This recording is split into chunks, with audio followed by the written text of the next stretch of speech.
Hello and welcome to ज़रा हटके। मुबशर जैदी, ज़रार खोड़ो और वसतुल्लाह खान का सलाम कबूल कीजिए। आज कॉलिंग डे है और आपने कॉल्स करनी है, और जितनी क्योटिक सिचुएशन हुई भी है मुझे पता है कि आप लोगों के पास बहुत कुछ हमसे ज़्यादा कहने के लिए होगा। तो शुरू करते हैं। जनाब मोहम्मद शाहिद सिद्दीकी साहब हैं कराची से। अस्सलाम वालेकुम सर। अस्सलाम वालेकुम जी, कैसे हैं आप लोग? खैरियत हैं? इस पे तो बात मैं क्या करूं, सेनेट के चेयरमैन और डिप्टी चेयरमैन के लिए हम लोग टोटल लॉस्ट लोग हैं। मतलब हम बात करते हैं एथिक्स की, कि एथिक्स होनी चाहिए पॉलिटिक्स में। एथिक्स नाम की तो कोई चीज ही नहीं है। मैं आउटराइटली सारी पॉलिटिकल पार्टीज को कह रहा हूँ कि क्या कर रहे हैं ये, हॉर्स ट्रेडिंग, पैसे, बेगैरती, कोई एथिक्स नहीं है। तो इस पे तो मैं बात ही नहीं करूंगा। मैं बात करना चाहता हूँ मीडिया के रोल के ऊपर। Please do that. मीडिया का रोल देखें। मेरे बिल्कुल टोटल नजरियाती इख्तिलाफात हैं JUI से, जमात इस्लामी से, मजहबी जमातों से। लेकिन जब मैं देखता हूँ 100 ईयर्स की हिस्ट्री है JUI से की, F की या जमात इस्लामी की, उनको इतनी कवरेज नहीं दी जाती मीडिया पे। मतलब वो एक टिकर चलता है, 5 मिनट के बाद खत्म हो जाता है। वेयर एज अभी 1-2 साल पहले एक धोबियों की जमात बनी है, उसको हम इतनी कवरेज देते हैं, लाइव कवरेज, उनकी प्रेस कॉन्फ्रेंस की, उनकी जो छोटी सी जलसियां होती हैं उसकी। मतलब ये किसके प्रेशर में करते हैं? पैसे के प्रेशर में करते हैं या किसी और के प्रेशर में करते हैं? लेकिन मतलब कोई एथिक्स होती है मीडिया की भी कि एक पॉलिटिकल पार्टी को आप कवरेज दे रहे हैं तो प्रॉपर दे सबको इक्वली। उनकी तो नेशनल असेंबली में JUI की 8-10 सीटें भी हैं, जमात इस्लामी की भी हैं, सेनेट में भी हैं। उनको तो कोई कवरेज नहीं देते। हमारे सारे इख्तिलाफात हैं उनसे, वो लोग भी टिके हुए लोग हैं, but they are established since last 100 years. वहां आप लोग कोई कवरेज नहीं देते। I am not talking about particularly town news या आप लोगों की, मैं दूसरे चैनल्स की बात कर रहा हूँ। वो दिखाए जा रहे होते हैं जिनकी कोई औकात नहीं है, उनको बिठा के उनके इंटरव्यूज कर रहे होते हैं। मतलब क्या क्राइटेरिया है? कोई है एथिक्स? सर हम अपनी तौर पे तो बात कर सकते हैं। कभी आपने देखा हमें कोई जो है इस तरह का धोबी घाट खोल के, या जिसकी तरफ आपका इशारा है?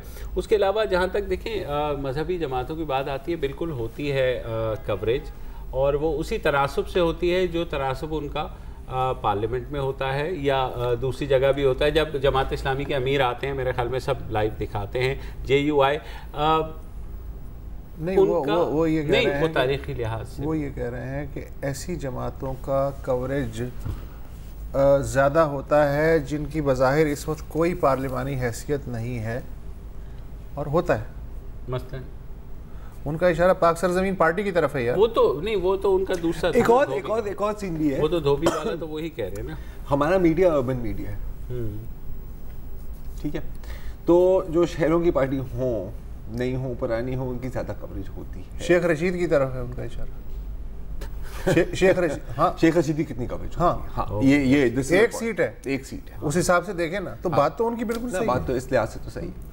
लेकिन अब अनफॉर्चुनेटली क्या करें, प्रोपोर्शनल रिप्रेजेंटेशन होनी चाहिए कि मीडिया में कि इतनी। यार मेरे ख्याल में देखो, मैं हमेशा आप लोगों से भी दरखास्त करता हूँ, मन कमीना होना तो हुज्जतें बहुत आ जाती हैं। बात तो सही। इस वक्त जो सूरत हाल है माशरे की, भी आपने बात की एथिक्स की, तो मेरे भाई यही है, सर झुका के और जो है अपना काम अगर हम लोग इनफरादी तौर पर ठीक कर लें तो उससे बियॉन्ड मेरे ख्याल में उससे बढ़ के भी कोई काम नहीं होगा, हो भी नहीं सकता। असल में उर्दू तर्जुमा इनकी सबकी बातों का ये है कि हम कुछ नहीं कर सकते, हम इस मामले में बेबस हैं। बेशक, चलिए ठीक है, ये भी यही है ना। शेर तो सुन सकते हैं। हाँ कामरान भाई, हेलो, क्या हाल है? हेलो कामरान साहब जी, अल्हम्दुलिल्लाह। मैं पिछले कॉलर से 100% इत्तेफाक करता हूँ और एक शेर अर्ज करता हूँ। ठीक है जी। कई ऐसे भी गौता खौर हैं बहरे सियासत में, पता जिनका नहीं चलता किधर डूबे किधर निकले।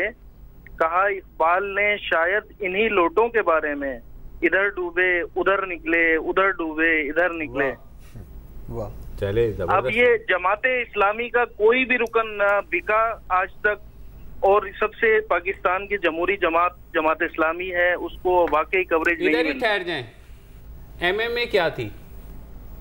मुत्तहिदा मजलिस अमल, वो कई जमातों का इत्तेहाद था वो तो। उसके बाद उन्होंने किस बात का इतराफ किया था? वो गलती मतलब का एतराफ किया कि भाई वो मतलब ये हमारी गलती थी। तो मेरी जान बस यही इसका जवाब है। देखिए इस माशरे में ना बिकने वाला ना झुकने वाला सिर्फ एक नारा है, बाकी बिकते सब हैं झुकते सब हैं, और उसमें हम भी शामिल हैं। हाँ, इसका होना चाहिए बकने वाला झकने वाला।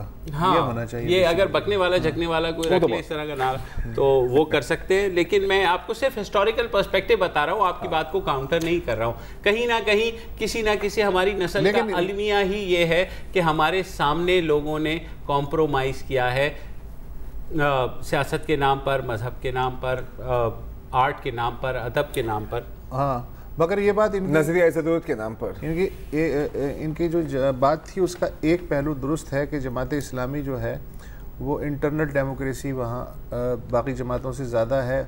रेगुलर इंतखाब होता है, अमीर भी तब्दील होता है, मजलिस आमला भी तब्दील होती है, बाकी इस लिहाज से ऐसा नहीं होता। इस लिहाज से बात से बिल्कुल। और यह है कि उनका अमीर अक्सर गरीब होता है। ताबिंदा लारी साहिबा हैं हमारे साथ कराची से ही। अस्सलाम वालेकुम। वालेकुम अस्सलाम। सबसे पहले आप तीनों का अस्सलाम वालेकुम। और आज मैंने सोचा था कि आज पहली कॉल मेरी होगी, लेकिन हुआ ये कि बात ये है कि ये बज़्म मैं है, यहाँ कोताह दस्ती में है महरूमी, जो बढ़ के खुद उठा ले हाथ में मीना उसी का है। तो वो कराची के हमारे हैं, उसी की है। तो बात ये है कि वो सलीम साहब बाजी जीत गए, और आज जिस मौजू पे उन्होंने बात करने की कोशिश की, मीडिया। जी हमने जब सहाफत में पहला सबक पढ़ा था, हमें ये बताया गया था कि खबर ये जब कुत्ता आदमी को काट ले तो वो खबर होती, खबर होती उल्टा मैं कुछ कह रही हूँ, या आदमी कुत्ते को काट ले वो खबर होती, कुत्ते को काट ले, ठीक है। तो ये हमें मेयार बताया गया था अनहोनी जो होती है। लेकिन आज हम सियासत पे हर वक्त बात करते हैं, ठीक है ना। तो आज मैं और आप जो किसी न किसी तरह मैं मुंसलिक तवील अरसे रही और अभी भी मीडिया मैनेजमेंट के हवाले से आप लोग इस फील्ड में मौजूद हैं। पिछले दिनों ये जो आप एक बात कहते हैं ना, बड़ी इन्वेस्टिगेटिव जर्नलिज्म जो कुछ आपके जय्यद सिक्का बंद सहाफ़ी करते हैं, ये भी सर्टिफिकेट मिलता है ना कि कौन सहाफ़ी और कौन नहीं है। और वही लोग जो मुख्तलिफ प्रोग्रामों में बैठ के कुछ सहाफ़ियों को पैराशूटर कहते हैं, कोई फसली बटेरे कहते हैं, और फिर उनको बताते हैं ये अक़दार है सहाफ़त की, ये तहजीब है, ये तरीक़ा है।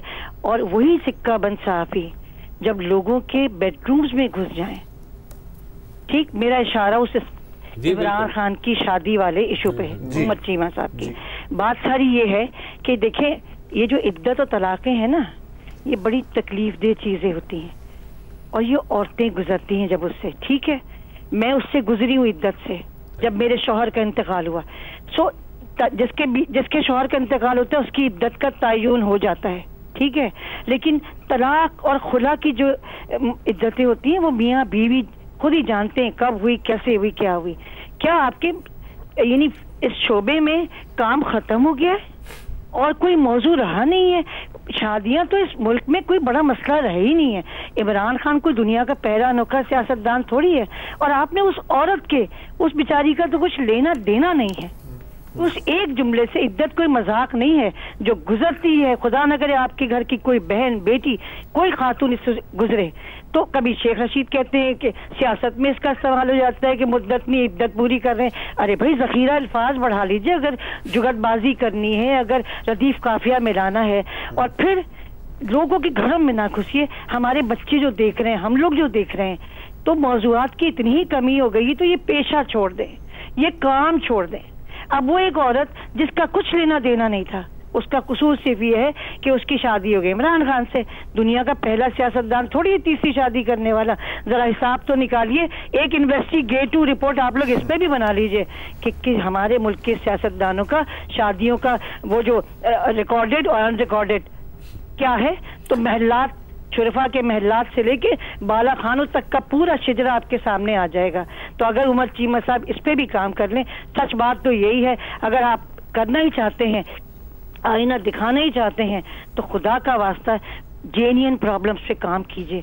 ये जो औरतों का और ये जिस तरह की चीजें होती है ना, इससे तकलीफ पहुंचती है। 4 दिन तक हो के आप लोगों ने भी बात की, सबने, ये खुशी है मुझे कि मेरे जो हमारे सहाफती लोग हैं उन लोगों ने, बेशक ये बहुत खुशी की बात है कि इस पे नाराजगी का इजहार किया, इस पे बुरा माना। जरा सा सोचने की बात है, हमारे इतने प्रॉब्लम हैं, खुदा के लिए शादियों, तलाकों और इन सब चक्करों से कोई ऐसा आप लोग भी आपस में बना लें, निकल आए। देखिए मीर शकील ने कहा ये कारोबार है, कारोबार तो सारे ही कर रहे हैं क्योंकि मौलाना जफर अली खान का जमाना अब नहीं है, लेकिन तिजारत से सहाफत और सहाफत तिजारत जब बन गई है ना, तो एक पैमाना जरूर रखिए, क्योंकि अगर यही मेयार तिजारत है तो कल का ताजिर बर्फ के बाट लिए धूप में बैठा होगा। बोलें क्या बोलते? अब कुछ बोलने की बात भी बोलने के लिए कुछ खत्म कर दिया नहीं है। We fully agree with you, और यही हम भी बात करते हैं कि एक हद तक निजी जिंदगी में, बल्कि मेरे हवाले से तो घुसना ही नहीं चाहिए किसी की यार। ऐसे कॉलर्स आने खास तौर पे रिश्ते इतने नाजुक होते हैं कि उससे कुछ भी हो जाता है। आप तो रेटिंग के लिए कर लेते हैं या प्रोमिनेंस के लिए कर लेते हैं। कॉलर्स ऐसे होने चाहिए कि वो उनके बाद हमें बात ना करनी पड़े, जैसे तो उनके बाद जो मैं अगले कॉलर को भी आजमा लेते हैं। हाँ, मोहम्मद यूसुफ साहब हैं कराची से। अस्सलाम वालेकुम सर। वालेकुम अस्सलाम भाई। सर अर्ज ये है, आज नवाज शरीफ साहब आए थे बहावलपुर जी, तो बार बार यही कह रहे थे कि मुझे निकाल दिया, ये हुआ, बच्चे से तनख्वाह नहीं दी। तो जो बहावलपुर है ना, उसको भी तो इन्होंने निकाल दिया है ना, सूबाई हैसियत इसकी। तो उसके ऊपर तो इन्होंने बात ही नहीं की। बहावलपुर के हवाले से आए भी हमारे मेहमान थे ना, यहाँ ट्रांसपोर्ट अच्छी है, पानी में जो है ना आर्सेनिक जहर है, और तालीम का निज़ाम जो है ना बहुत ही पीछे है। ये जनूबी पंजाब सारा 13 के 13 अगला, तो हम बहुत परेशान हैं इस वजह से कि इन्हीं की हुकूमत है कई सालों से, लेकिन कभी भी इन्होंने इस मसले पे तवज्जो नहीं दी। सिर्फ ये कहते हैं कि अगली दफा मुझे इलेक्ट करना। तो हम इस वजह से जो है टेंशन में, इनके अलावा कोई पंजाब में मजबूत ग्रुप है नहीं कि वो आए हमारी बात सुने। और हम जो है ना जनूबी पंजाब वाले वैसे भी परेशान हैं इस वजह से कि हमारे पास मुआश की जो है ना परेशानी है, और 20 लाख के करीब हम सिंध में जाते हैं, कराची में रोजगार करने के। बिल्कुल सही कह रहे हैं। तो मैं यही आपके तवासुल से याद करना चाहता हूँ मोहतरम नवाज शरीफ साहब को हमारे, कि भाई इस तरफ तवज्जो दो, जनूबी पंजाब की तरफ। अब लाहौर को आपने ऐसा बना दिया है कि कराची वाले भी बोलते हैं कि भाई ये तो क्या बना दिया, कराची पे नंबर पहले नंबर पे आ गया लाहौर, लेकिन वो सारे जनूबी पंजाब का जो फंड है वहीं लग गए, और हम कहाँ जाएं।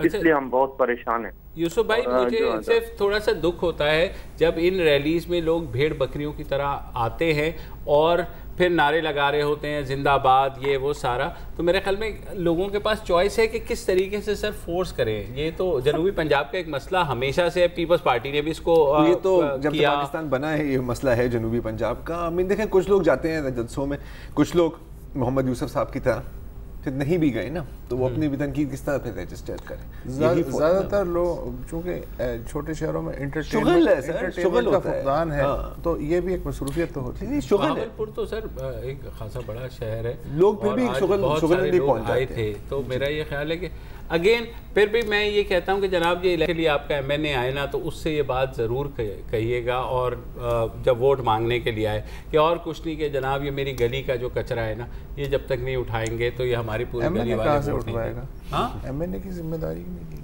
फिर किस MNA तो कानून साजी करता है ना। ये बोर्ड लगा लेते हैं, वो कानून साजी होती है, बोर्ड लगा लेते हैं, फीते काट लेते हैं, एक ब्रेक ले लेते हैं।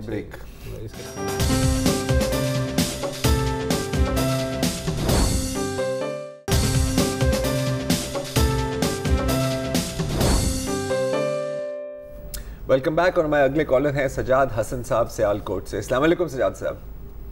जी वालेकुम अस्सलाम सर, क्या हाल है? अल्लाह करम सर, आप सुनाएं। सर आप बताएं। जी बाएं सर, मैंने आज 2 बातें करनी है। जी करें मेरे भाई। जी पहले तो मैंने करनी है, जो निहाल हाशमी साहब जब सुप्रीम कोर्ट में पेश हुए थे तो उन्होंने कहा मैं पदाकारी कर रहा था, उससे एक छोटी सी बात मैंने करनी है। जी, वो एक बंदा ना अपनी बीवी और बेटे के साथ बैठा होता है, तो ना अपने बेटे से कहता है कि बेटा जूस पियोगे, तो वो कहता है नहीं। फिर वो कहता है चाय पियोगे, तो वो कहता है नहीं। वो कहता है तू आदि माँ तरह लगता है, खून ही चूसेगा। जी जी। तो उसकी जो बीवी होती है वो अपने बेटे से कहती है कि बेटा सेब खाओगे, तो वो कहता है कि नहीं। तो फिर वो कहती है कि केला खाओगे, तो वो कहता है नहीं। तो आगे से कहती है तू लगता है अपने प्यो तरह जुतियां ही खाएगा। तो वो बंदा फट से बोलता है अल्लाह की बंदी मैं तो अदाकारी कर रहा था। हाँ बिल्कुल बिल्कुल सही बात है। 12 लोगों को सुने सुनाई से जोक लगता है। एनीवे, और दूसरी बात दूसरी बात सर, वुमेन डे था तो आपने वन मैन आर्मी मोहतरमा आसमा जहांगीर का जिक्र किया था जी। तो उनके लिए मैं शेयर करना चाह रहा था। जी जी जरूर। सर वो है कि मेरे हाथ भूल बैठे दस्तकें देने का फन, बंद मुझ पे जब से उसके घर का दरवाजा हुआ। इस पीटी में अजब हिजर की तमहीद थी, उसको रुखसत करके लौटे तो अंदाजा हुआ। वाह वाह, बहुत जबरदस्त यार। Thank you Sajjad. और अब हमारे साथ आसिम रहमान साहब कराची से। जी अस्सलाम वालेकुम आसिम साहब। वालेकुम सर, कैसे हैं आप लोग सर? गुजर रही है सर, आप सुनाए। हाँ जी अल्हम्दुलिल्लाह। अच्छा सर, मुझे एक छोटी सी बात ये आपसे करनी थी कि आपने देखा होगा जैसे मुत्तहदा अपोजिशन का जलसा फ्लॉप हो गया था जी, तो इमरान खान अब डायरेक्ट सपोर्ट करने के बजाय जरदारी साहब को मेरा ख्याल है हुंडी के जरिए अपने वोट भिजवा रहे। तो आप क्या समझते हैं ये इस दफा फिर वो बहादुर बच्चे के बहादुर अब्बू आ जाएंगे सेनेट में अपना चेयरमैन लेके? देखिए मेरा ये ख्याल है आसिम भाई कि ये चीज़ कल तक शायद हमारे जहन में भी घूम रही थी। आज इमरान खान ने प्रेस कॉन्फ्रेंस करके कैटेगोरिकली कहा है कि जो पीटीआई के सेनेटर्स हैं उन्होंने बहुत ज़्यादा अपोज किया है कि बिल्कुल किसी सूरत जो है पीपल्स पार्टी को और नून लीग को वोट नहीं देना। खासी चीज़ें क्लियर हो गई। कुछ इबहम बिल्कुल था कि जनाब दोनों ही एक तिजोरी में जब वोट जा रहे हों तो जाहिर है जब कंबाइंड निकलेगा तो उस वक्त गिना तो उसी तरीके से जाएगा। लेकिन आज उन्होंने क्लियर कर दिया, जिसके बाद आपने देखा होगा कि जरदारी साहब थोड़े भिन्नाए हुए भी हैं। तो इसका मतलब जो है ख़ासी इंटरेस्टिंग सिचुएशन हुई भी है। और ये जो अंदाजे हैं आप ही की तरह हम भी जो है घंटा ब घंटा लगा रहे हैं सही बात है ना कि अब ये हो गया तो ये हो गया तो ये, अब यहाँ घंटे को 1 घंटा ही समझा जाए। नहीं, और आप बेहतर है कि आइंदा लम्हा ब लम्हा कहा, लम्हा ब लम्हा, बिल्कुल घंटा भी तो ठीक है। अच्छा बस हो गया। अच्छा जी, एक इंटरनेशनल कॉलर है हमारे पास, आलिया कुरैशी साहिबा टोरंटो से। अस्सलाम वालेकुम जी। जी वालेकुम अस्सलाम। कैसी हैं जी? जी बिल्कुल ठीक। मैंने बस सबसे पहले तो आपके शो की तारीफ करनी थी। I really enjoy it. मुझे आपका शो बहुत डिफरेंट लगता है और जो बाकी जो सारे करंट अफेयर्स पे जो प्रोग्राम चल रहे होते हैं उससे ये बहुत डिफरेंट है और आप लोग काफ़ी एजुकेशनल बात करते हैं और ऐसे टॉपिक्स को टच करते हैं जो लोग आमतौर पे नहीं करते। बहुत शुक्रिया। और कोशिश हमारी यही होती है और उसकी वजह से मेरा और दरार का तो हम बचपन में नालायक थे तो अब कोशिश करते हैं कि पढ़ा लिया करें। जी जी। मुख्तार अहमद साहब हैं बिहाड़ी से। अस्सलाम वालेकुम मुख्तार साहब। वालेकुम सलाम सर, क्या हाल है? अल्लाह का शुक्र मेरे भाई। सर मेरा एक सवाल है, अपना एक लोधरा इलेक्शन है ना जी? जी जी। लोधरा नून वाले ने जी अपनी ताकत ना लगाया है। मैं एक किसान नागरिक पर साड़ी सोच है जो जहांगीर गन्ने आ रहा है, गन्ने की वजह तो इलेक्शन आ रहा है। गन्ने की वजह से? गन्ने की? हाँ ठीक है, नहीं मैं समझने की कोशिश कर रहा। जी जी। हेलो, वो मेरे ख्याल में उन्होंने ये बात इशू का किया कि गन्ने का जो इशू। जी हाँ बिल्कुल बिल्कुल। और ये भी बहुत से लोग ये बात कर बहुत से लोग फैक्ट कर रहे हैं और बिल्कुल ही सही बोल रहे हैं और ये भी तो मतलब किसान के पॉइंट ऑफ व्यू से ही कह रहे हैं ना। फहीम अहमद साहब हैं कराची से। जी मेरे भाई। अस्सलाम वालेकुम। वालेकुम सलाम जी।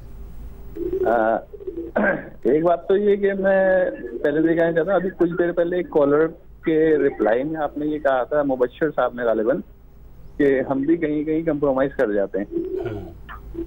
तो मैं ये कहना चाहता हूँ, मैं आपका प्रोग्राम बड़े शौक से देखता हूँ और ये वाहिद प्रोग्राम है। अच्छा भाई, अगर टीवी चल रहा है तो अगर आप इसे बंद कर सकते हैं? टीवी बंद कर दे तो हम इस पे बड़ी सेर हासिल गुफ्तगू करेंगे। फरमाइए। टीवी खैर मुझसे दूर है लेकिन शायद आवाज चलो ठीक है बिस्मिल्लाह करें। आपके ऑब्जेक्शन जो मैं कर रहा था कि आपने गलत कहा कि हम भी कंप्रोमाइज कर जाते हैं, यानी आप तीनों हजरात। तो कुछ अरसे पहले आपने 2 प्रोग्राम ऐसे किए थे जिसपे जो पाकिस्तान में शायद गुनाह कबीरा होते हैं, एक तो डिफेंस की जमीन से मुताल्लिक जी, और दूसरा एक आपने किया था एनकेएम और पीएसपी का जो मर्जर हुआ था जी जी, आपने कहा था कि ये किसी एजेंसी ने या सिक्योरिटी इदारों ने ये कहा है कि एनकेएम नाम की कोई चीज हमें नहीं चाहिए जी, बिल्कुल। तो बहरहाल आज जो कॉल करना चाहता था मैं, जो बात करना चाह रहा हूँ वो इस टॉपिक से जरा हटके है और जो सिनेरियो आजकल चल रहा है जी जी। आपने कभी ये सुना है कि किसी चीज के आप मालिक हैं और आप उसका किराया भी देते हैं? नहीं। अच्छा, अपना इलेक्ट्रिसिटी का बिल उठाइएगा जी। आपने जब मीटर लिया था तो उसकी पैसे दिए थे और हर महीने आप किराया भी देते हैं। पॉइंट तो है। फहीम साहब बहुत माजरत, हमें एक ब्रेक लेनी है, टाइम चेक के लिए भी है और न्यूज़ 8 भी है, और यही वो जगह है जब हमें कॉम्प्रोमाइज करना पड़ रहा है। तो ब्रेक के बाद वापस आते हैं।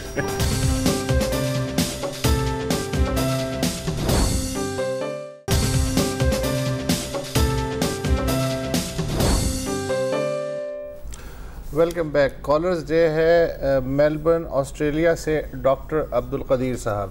जी डॉक्टर साहब। जी अस्सलाम वालेकुम। वालेकुम अस्सलाम। पूरी टीम का बहुत बहुत शुक्रिया मुझे मौका दिया बात करने का, खुदा आपकी रज़ा दे। दरअसल मैंने एक टर्म के बारे में बात करनी थी। वो टर्म ये है कि अक्सर यूज होता है होम्योपैथिक डिसीजन या होम्योपैथिक फैसला। अच्छा।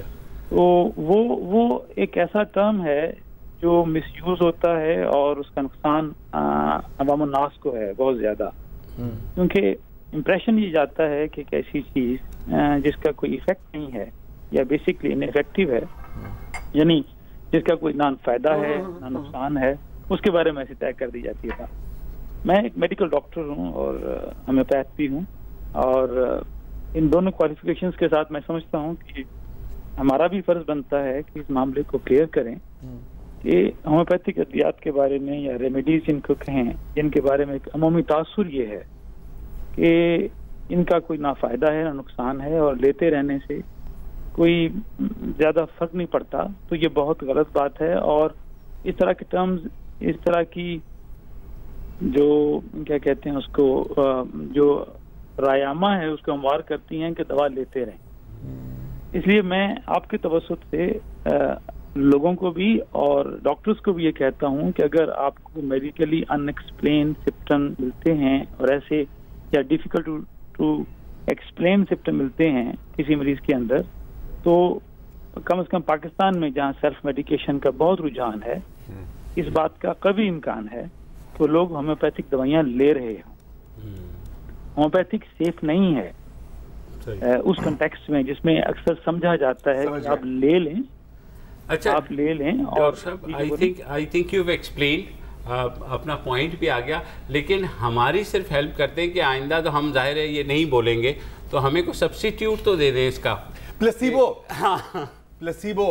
ये जो लफ्ज प्लेसिबो जो है ना, ठीक है, ये अक्सर यूज होता है, ये साइंटिफिक मिस्ट्री है। ओके। प्लेसिबो लफ्ज भी जो है वो, मैं तो जाहिर है एज ए क्लिनिशियन, अच्छा, एक ज़माने तक प्लेसिबो मैं समझता था कि ग्रीस का कोई शहर है या जजीरा है। लेकिन थैंक यू डॉक्टर साहब फॉर कॉलिंग और फॉर क्लियरिंग। बहुत से सही कहा आपने कि ऐसी बात होती है और अक्सर ये वैसे निकला कहाँ से? मैं समझता था कि वैसे प्लेसेंटा के साथ जुड़ी। हाँ, मैं तो आइंदा के बाद मुझसे नहीं सुनेंगे, क्योंकि मैंने भी ये टर्म जर्नलिज्म में आम हो गई कि कोई भी इनकॉन्सिक्वेंशियल किस्म का फैसला हो तो उसको कहते हैं होम्योपैथिक फैसला है, जबकि अच्छा प्लेसिबो भी बड़ी मजेदार चीज है। आपको मतलब प्लेसिबो क्या होता है ना कि मतलब असल दवाई नहीं है, आपको बस उससे बताया गया कि ये दवाई है और आपको कुछ नहीं कर सकती। लेकिन अक्सर जो प्लेसिबो एक्सपेरिमेंट्स में होते हैं, आप किसी को सर दर्द है उसको प्लेसिबो भी खिला दो, उसकी सर दर्द चली जाती है। मतलब साइकोलॉजिकल इफेक्ट। साइकोलॉजिकल। हकीम बलोच साहब हैं कराची से। अस्सलाम वालेकुम।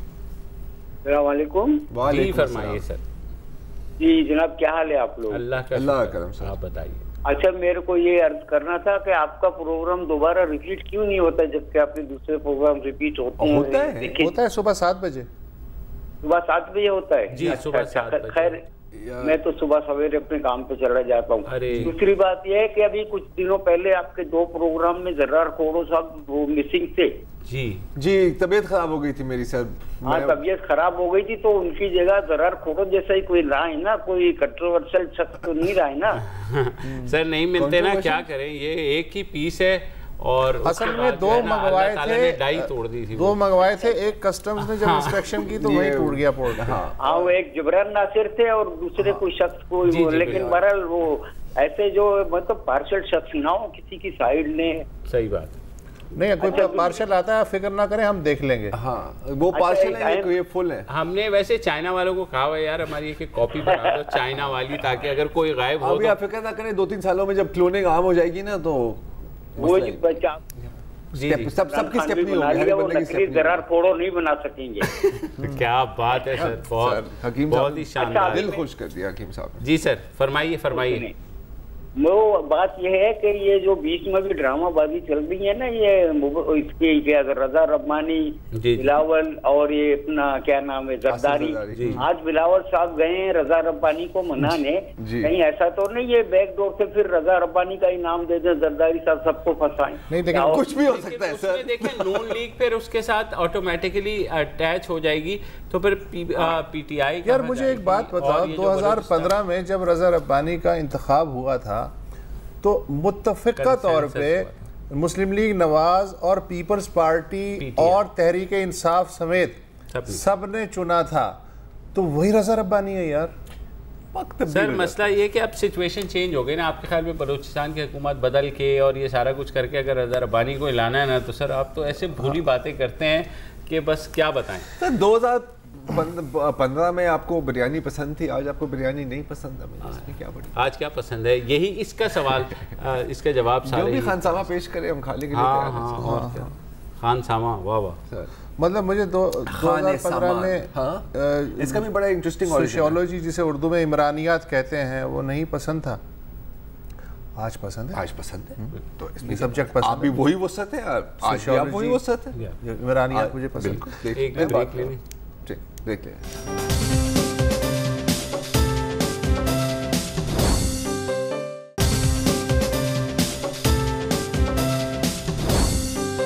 Welcome back. आफ्ताब आलम साहब हैं कराची से हमारे साथ। अस्सलाम वालेकुम सर। वालेकुम सलाम सर। मैं पिछले जुम्मे भी शायद आपको याद हो, मैंने कॉल की थी जी, जो उसमें आपने कायद का पूछा था, कसल कराची का कायद मैंने आपको बताया था। जी जी। तो आपने नाम पूछा था, मैंने नाम बताया था आपको कि भाई कायद। हाँ। अब आपने देख लिया कि वो कराची के जो हाल हुआ है आपके सेनेट के इलेक्शन में, कि जिन जो वारिस थे उनकी तो सीटें सारी चली गई जी। असल में क़यादत यही होती है कि क़यादत जो होती है ना, अपने लोगों को बांध के रखती है और लोगों को बता के रखती है कि किस जगह पे क्या करना है। ये क़यादत नहीं बैठी कराची में। और दूसरी बात, एक साहब है कराची के ही है, बहुत टीवी पे 24 घंटे उनका देख लें, किसी ना किसी चैनल पे वो कुछ ना कुछ बोल रहे होते हैं, लेकिन वही उनको वोट लेके वो असेंबली में भी पहुंचे, सुबह असेंबली में पहुंच गए। उनको इतनी सी भी शर्म नहीं आई कि 24 घंटे जिस आदमी को गालियां देते हो, जिसको मैंडेट को गाली देते हो, वही मैंडेट लेके तुम असेंबली में भी पहुंच गए।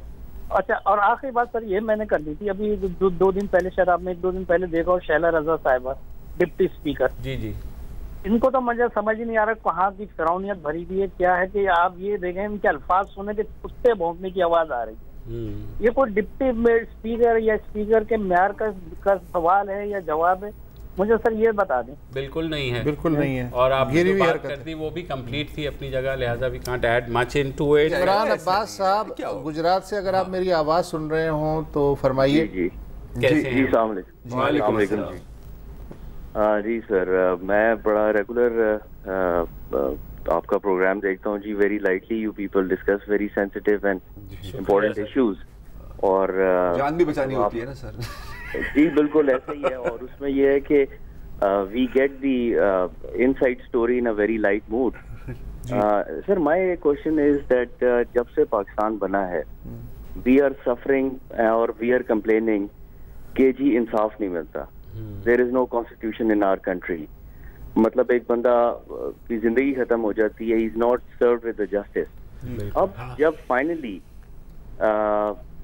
एक मुल्क में एक पॉजिटिविटी नजर आई है कि even the big guns, the biggest names are being accountable, they have been answerable to somebody. So why are we not welcoming this change? Why we are trying to pull the legs of those people जो ये पिछले 70-75 सालों के sentiment जो पाकिस्तानियों के हैं उनको फाइनली कोई एड्रेस कर रहा है, इंस्टेड दैट हम उन लोगों को इनकरेज करें. मतलब है, अगर ये हम हमेशा दूसरे मुल्कों को करते हैं कि जी वेस्ट में इतना इंसाफ है, जी वेस्ट में इतनी इम्पार्शियल जुडिशरी है, इतना everything is so fair, but finally once this thing is happening in Pakistan we are making a mockery out of it. अच्छा, लाइक मतलब मुझे तो लगता है कि यहाँ पर फिरौन होना ज्यादा आसान है rather than you are on the side of Musa. Ji. So मतलब you can see we have Solat Mirzas to somebody, we have Gullu Butts and Abid Boxers to somebody, we have this Rawan War to somebody. We all understand कि हर एक के कोई ना कोई ये hitman groups हैं. So finally the justice is being served. और एक मुल्क में एक अकाउंटेबिलिटी आ रही है कि हर कोई घबरा रहा है कि यार मैं भी पकड़ा जा सकता हूँ, तो इसको हम वेलकम क्यों नहीं कर रहे? अच्छा, आप बताइए. अकाउंटेबिलिटी बिल्कुल होनी चाहिए, अक्रॉस द बोर्ड होनी चाहिए. हमने अकाउंटेबिलिटी के पीछे बहुत चीज़ें होती हुई भी देखी हैं. अनफॉर्चुनेटली डॉक्टर आसिम का आखिरकार क्या बना, राइट? बिल्कुल, वो भी एक चीज़ थी. अच्छा, बिल्कुल, अगर ये और जब ये पूरे, अब मेरा ख्याल आपका इशारा जाहिर है कि नवाज शरीफ और पैनामा की तरफ है. पैनामा जब हो भी रहा तो हम कहते हैं कि बहुत अच्छी बात है, the head of the country should be accountable. बिल्कुल होना चाहिए, 100% होना चाहिए, लेकिन ये चीज़ वहाँ रुकनी नहीं चाहिए. फिर it has to go beyond that, across the board. और दूसरी बात है कि इसको इंस्टीट्यूशनलाइज करने की ज़रूरत है, जो नहीं होती. हमारे मोहतरम चीफ जस्टिस साहब सुओ मोटोस बिल्कुल लेते हैं हॉस्पिटल्स पे, दूध पर, जिनोमोटो पर भी लिया है हाल में. बिल्कुल लें बाय ऑल मींस, लेकिन ये जुडिशल रिफॉर्म के सब्स्टिट्यूट नहीं है. ये होती हैं चीज़ें, या आर्जी होती हैं. एक चीज़ सही हो गई, सिस्टम आपका सही नहीं होता है इन चीज़ों से. आप पेंडेंसी देख लें कोर्ट्स में, उस पर भी एक नोटिस होना चाहिए, उस पर बाकायदा रिफॉर्म होना चाहिए. हमारी सियासतदान भी इसमें इक्वली रिस्पॉन्सिबल है. रज़ा रब्बानी साहब क्या कह रहे हैं सेनेट रिफॉर्म्स के बारे में? वो साहब जी, रज़ा रब्बानी ने आज अपनी इख्तितामी तकरीर में कहा कि हर आदमी कह रहा है कि जी सेनेट में इलेक्शन में ये हो गया, फलाना हो गया, धांधलियाँ हो गई. रज़ा रब्बानी ने कहा सेनेट ने इंतखाबी इस्लाहात से मुतालिक रिपोर्ट पार्लिमानी कमेटी को भेजी थी, मगर कमेटी ने इस रिपोर्ट को मुस्तरद कर दिया. ये सिफारिश की गई थी कि बैलेट पेपर पे वोट देने वाले का नाम लिखा जाए ताकि पोलिंग शफाफ हो जाए, मगर हर पार्टी ने ये तजवीज़ नहीं किया. ये बात है कि मुझे तो डर लगता है ना कि हमने बहुत दफ़ा देखा है कि हमारे मसीहा ही फिरौन बन जाते हैं. बिल्कुल, इससे डर लगता है, इससे डर लगता है. अगर हम तो दूध के चले हुए हैं ना जी, हम तो बाप को भी फूंकते हैं. और इंसाफ होता है, इंसाफ मुकम्मल होता है. कभी सियासी इंसाफ या और उसमें बहुत हम हमेशा बात करते हैं कि किसकी, लेकिन एक दिन ज़रूर आएगा कि इस मुल्क में अक्रॉस द बोर्ड हर इदारे का इंसाफ हो सकेगा, इंशाल्लाह, आमीन. और मंडे तक खुदा हाफिज़.